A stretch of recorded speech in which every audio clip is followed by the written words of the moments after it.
12 Oktober 2002 terjadi sejumlah rangkaian ledakan bom di Pakistan Bali. has arrested Omar Patek, a top Al-Qaeda operative suspected Dinyatakan to be terbukti involved. bersalah melanggar 6 dakwaan Dua berlaku. ledakan pertama terjadi di Jalan Legian Bali. Itu dengan pidana penjara selama 20 tahun.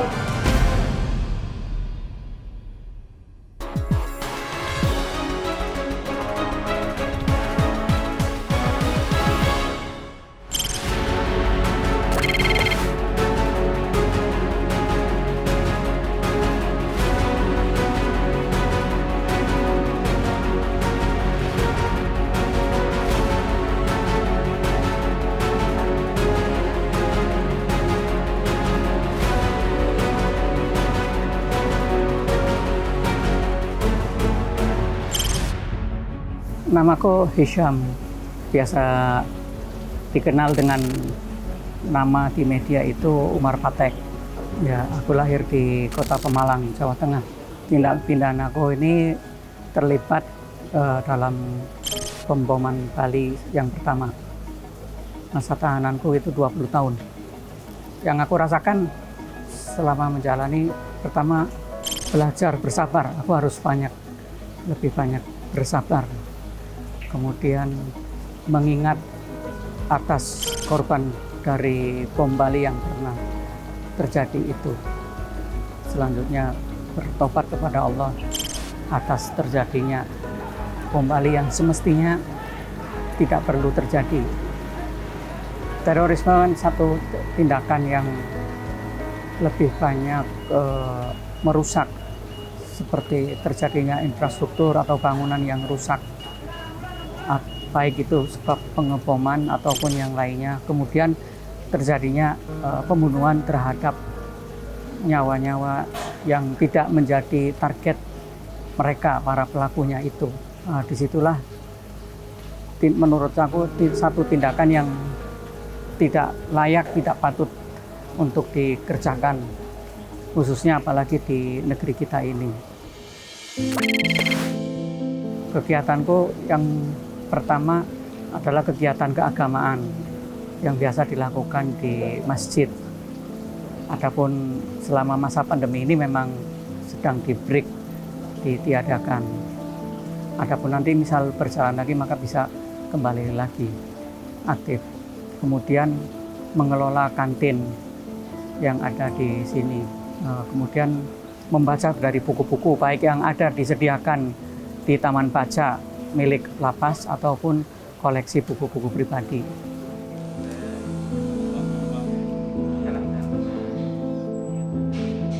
Ya, alhamdulillah dari program yang dikerjakan oleh BNPT, program deradikalisasi ini banyak membuahkan hasil, baik untuk saya ataupun untuk para napi teroris yang lainnya. Karena program itu memang penting dan perlu untuk dikerjakan. Jadi waktu itu kan aku masuk ke sini bulan Maret, tanggal 13 Maret tahun 2014. Nah, pertama kali ada upacara kemerdekaan Indonesia, itu aku ikut dalam peserta upacara. Bahkan itu sempat kaget untuk Kalapas, kemudian Kabid Pembinaan waktu itu di sini sempat kaget karena seorang Umar Patek, bahkan napi teroris baru pertama kali ini ada yang datang dengan sendirinya ke lapangan untuk ikut menjadi peserta upacara bendera. Saat sedang upacara pengibaran bendera itu terbetik dalam hati saya, insya Allah tahun depan saya yang akan mengibarkan bendera itu. Kemudian setelah itu aku sampaikan, setelah selesai aku sampaikan kepada Kalapas, tahun depan saya yang akan mengibarkan bendera itu. Tapi saya tidak mau dokumentasinya seperti ini. Artinya hanya sekedar foto-foto untuk dokumentasi lapas, kemudian ke Dirjen Pas. Seperti itu aku tidak mau. Saya mau mengibarkan bendera tapi undang semua media nasional. Kalau perlu dari media internasional, undang semua mereka, hadirkan semua mereka di sini supaya mereka menyaksikan bahwa mereka melihat dengan mata kepala sendiri bahwa aku mengibarkan bendera merah putih. Dan alhamdulillah belum 1 tahun yaitu tepatnya pada Hari Kebangkitan Nasional. Tahun 2015 itu aku pertama kali mengibarkan bendera merah putih. Masyarakat khususnya generasi muda, karena generasi muda ini yang paling riskan untuk tertular dengan paham-paham terorisme. Itu supaya artinya mereka itu menjauhi dengan paham-paham itu, baik dalam bentuk buku-buku bacaan ataupun dialog dengan orang-orang tertentu yang akan menggiring kepada pemahaman terorisme itu. Sebaiknya itu harus dijauhi, kemudian ditinggalkan, kemudian sambil program-program dari pemerintah ini tetap terus berjalan, baik itu deradikalisasinya ataupun yang lain-lainnya. Karena program deradikalisasi itu tidak harus menyentuh kepada mantan teroris atau napi teroris, tapi harus menyentuh juga kepada keluarga mereka.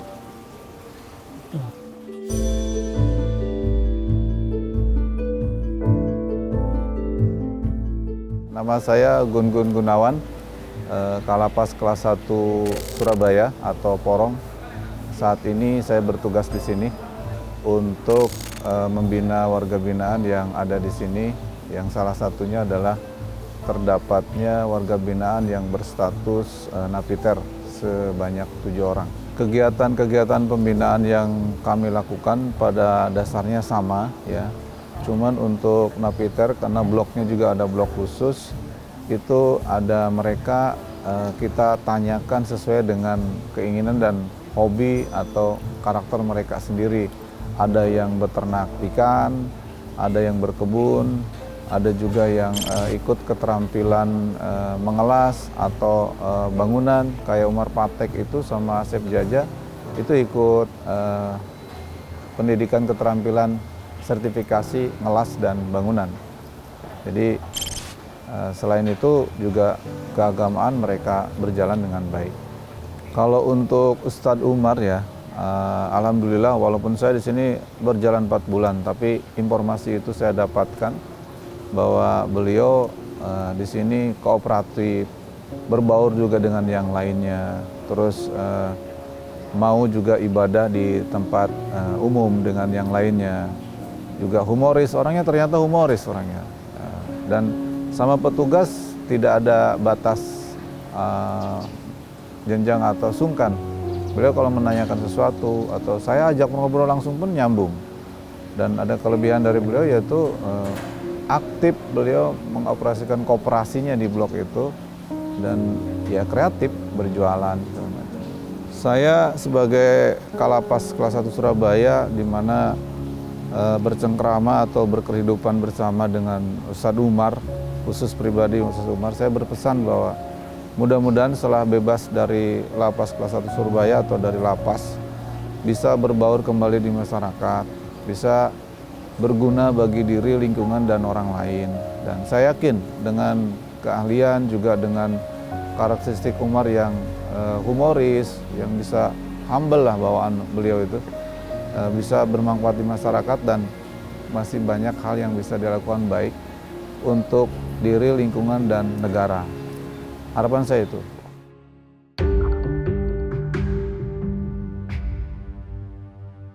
Saya Profesor Dr. Irfan Idris MA, Direktur Deradikalisasi Badan Nasional Penanggulangan Terorisme yang melaksanakan program deradikalisasi baik di dalam lapas maupun di luar lapas, bahkan di lapas khusus Sentul. Sesuai dengan Undang-Undang Nomor 5 2018, pelaksanaan program deradikalisasi di dalam lapas itu ada 4 tahapan. Yang pertama identifikasi, yang kedua kita lakukan rehabilitasi, yang ketiga kita reedukasi, dan yang terakhir reintegrasi. Identifikasi di sini ada 2 maknanya, identifikasi awal dan identifikasi lanjutan. Kita bukan demografisnya, data-data siapa namanya, tetapi menggali lebih dalam untuk kemudian kita lanjutkan. Rehabilitasi ini kita sentuhan jiwa, ibarat minus 0 gini, itu minus 5 itu rehab. Kita rehab agar dia bisa menjadi 0. Nah setelah 0 kita reedukasi. kita menjelaskan semua istilah-istilah yang mereka yakini dulu tetapi tidak komprehensif, misalnya jihad. Jihad itu sangat luas maknanya, 41 kali dalam Al-Quran ditegaskan itu tidak ada melakukan bunuh diri atau membunuh orang.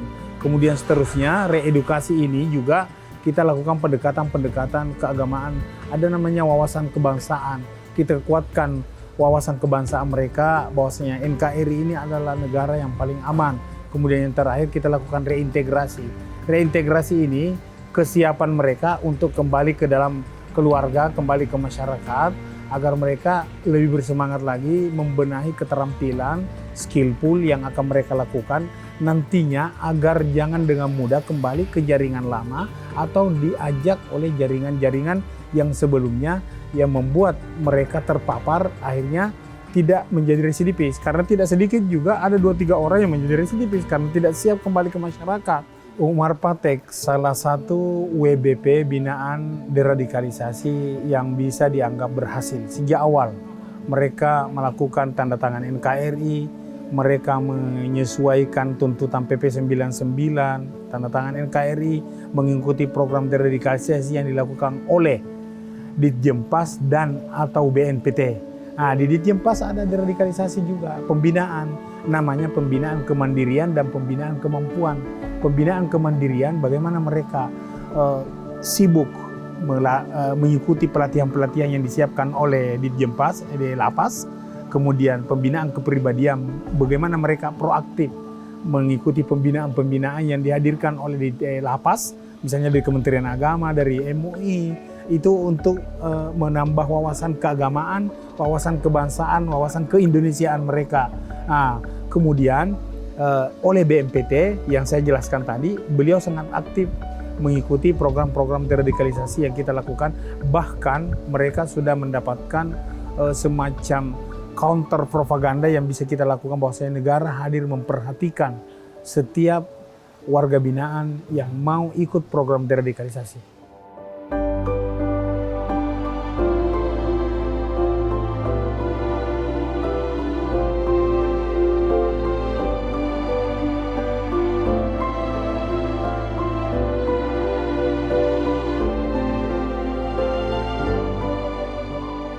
Ya, sekarang ini aku lagi sama teman-temanku di sini, sama teman-temanku yang ini Asep Jaya, ini sesama napi teroris. Kemudian yang ini napi dari kasus yang lain, ini dari non-muslim, tapi kami saling bersahabat. Dia ini saudara online-nya Amitabh Bachchan, namanya Mogana. Coba ini maskernya dibuka, udah persis saudara online-nya Amitabh Bachchan. Nah, kami biasa ngobrol sama mereka berdua. Kalau saya sih dari sudah di sini selama 7-8 tahunan. Saya kenal Abang Umar Patek, Abang Asep, ini sudah lama. Saya ini orang Malaysia. Di sini nol, nggak ada keluarga, nggak ada saudara. Jadi beliau-beliau inilah yang menjadi teman, menjadi sebagai pendukung, mengasih motivasi, selalu mendukung di dalam segala sesuatu, menjadi teman yang baik. Jadi Abang Asep, Abang Umar Patek selalu mendukung saya di dalam segala sesuatu. Kita sebagai satu keluarga di lapas ini. Jadi walaupun saya ini Kristen, mereka adalah Muslim, tetapi pergaulan kita ini sebagai satu keluarga. Memang saya bisa merasakan hubungan mereka ini tidak ada tanpa mereka bersama dengan saya ini tidak memandang bulu. Jadi mereka melihat saya juga seperti manusia. Jadi saya berterima kasih kan sama Abang Umar, Abang Asep, selalu mendukung, memberi kasih yang luar biasa di dalam hidup saya. Mungkin Abang Asep mau tambah. Ini orang Malaysia, tapi kalau cakap kayak orang Jawa. Ini kalau ngomong kayak orang Jawa. Ini biar kami, misal Idul Kurban kan, Idul Adha kurban. Kami ada daging kurban, kami kasih juga beliau. Iya, sekalipun non-muslim, kami tetap kambing, sapi itu waduh luar biasa. itu pasti setiap tahun kami beri. Jadi saya terima kasih walaupun saya bukan merayakan Idul Fitri, tetapi saya tetap merasakan ada kue, ada sapi, ada kambing dari beliau-beliau mereka ini. Abang Umar ini selama saya di luar kan saya jarang, hampir nggak pernah ketemu. Pas di dalam sini baru saya ketemu beliau ini, tapi saya selalu mengikuti kasus-kasusnya. Emang banyak kasus? Kok kasus-kasusnya? Emang banyak kasus? Saya bukan kasus-kasusnya, mengikuti kasus antum itu loh. Ngikuti beritanya? Ya, ngikuti beritanya, ditangkap di Pakistan bersama istri, ditarik ke sini, kemudian akhirnya masuk ke porong sini, saya ngikuti terus. Nah, selama di sini, saya bersama ini udah beberapa tahun di sini, ini humoris orangnya, humoris, tapi termasuk cerdas, cepat ngambil keputusan. Kalau ada apa-apa cepat ngambil keputusannya. Terus dia kawannya luar biasa juga, hebat. Ada teman-teman yang baru masuk, nasi bungkus tiap hari. Kalau ada teman-teman yang baru masuk, nasi bungkus tiap hari. Sampai 7 hari sampai keluar itu tetap disuplai sama beliau. Yang kebetulan kelola kantin, jadi alhamdulillah bisa bantu teman-teman yang lain. Itu mungkin dari saya. Kalau Mogana ini ya sejak dulu memang kita berteman, ya, walaupun kita berbeda agama, ya saya tidak melihat perbedaan itu sebagai perpecahan atau kejelekan, tapi kita ambil baiknya. Perbedaan itu kita ambil positifnya. Gitu ya. Oke guys, ini teman-teman kami yang biasa bersahabat. Yang ini satu dari non-muslim, tapi kami bersahabat seperti keluarga sendiri. Kemudian Asep Jaya juga kami saling bersaudara. Sekian dulu, sampai ketemu next time. See you.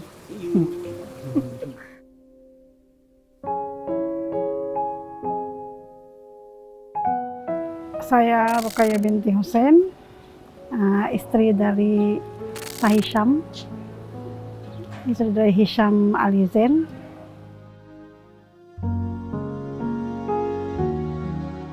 Beliau adalah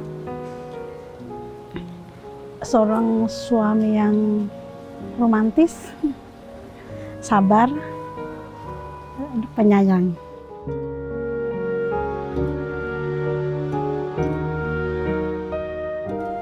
Perubahannya adalah beliau Perubahannya tambah gemuk, rambutnya beruban. Ntar Ditunggu itu jawabannya. ya perubahannya adalah ya alhamdulillah Aske.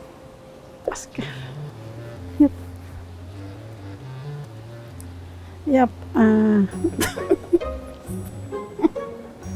alhamdulillah dengan berjalannya waktu, ini ya, insya Allah. Duar. Kaget. Gak nyampe-nyampe. Ngeblank soalnya. Ya alhamdulillah, sambil berjalannya waktu, insya Allah, itu apa jawaban?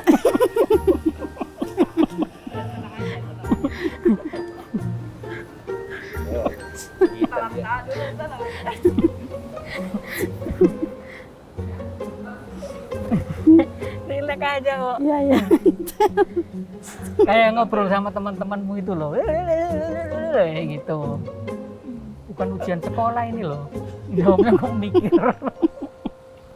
Ya alhamdulillah tambah ini, alhamdulillah tambah sabar insya Allah. Ya, sabar menghadapi semuanya, insya Allah. Ya.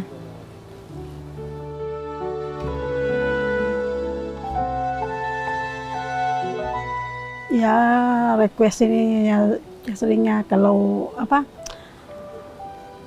boleh kambing, boleh kambing, terus chai itu khas minuman orang Pakistan. Ya itu selalu minta itu kalau pas mau kunjungan masakin ini terus bawa minuman ini gitu.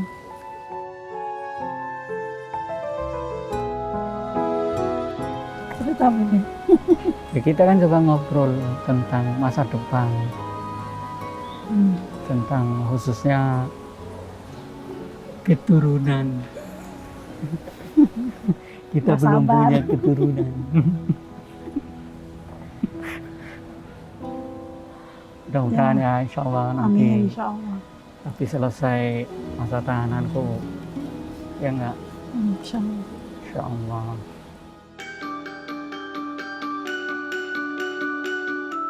Ya, alhamdulillah saya sangat bersyukur sekali kepada pemerintah Indonesia khususnya BNPT bahwa semuanya itu ya tidak lepas dari peran besar dari BNPT yang waktu itu dikepalai oleh beliau Pak Suhardi Alyus. Alhamdulillah, mudah-mudahan insya Allah ke depannya pengurusan berikutnya insya Allah mudah-mudahan dipermudah insya Allah. Iya, banyak melibatkan banyak pihak kan, khususnya kepada BNPT yang menguruskan untuk melalui semua tahapan-tahapan untuk membuat untuk menjadi warga negara Indonesia itu.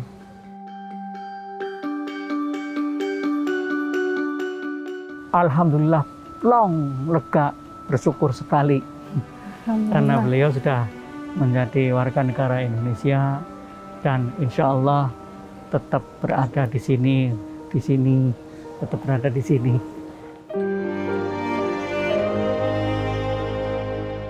Harapannya ke depannya mudah-mudahan dengan proses pembuatan EKTP selanjutnya mudah-mudahan nanti dipermudah insya Allah. Dan kami berdua mengucapkan terima kasih Ya. pada terima kasih pemerintah sebesar-besarnya. Indonesia Ya. dan juga kepada BNPT yang sudah mengurus dan menjadikan istri sebagai warga negara Indonesia. Kami sangat bersyukur dan berterima kasih kepada pemerintah dan BNPT.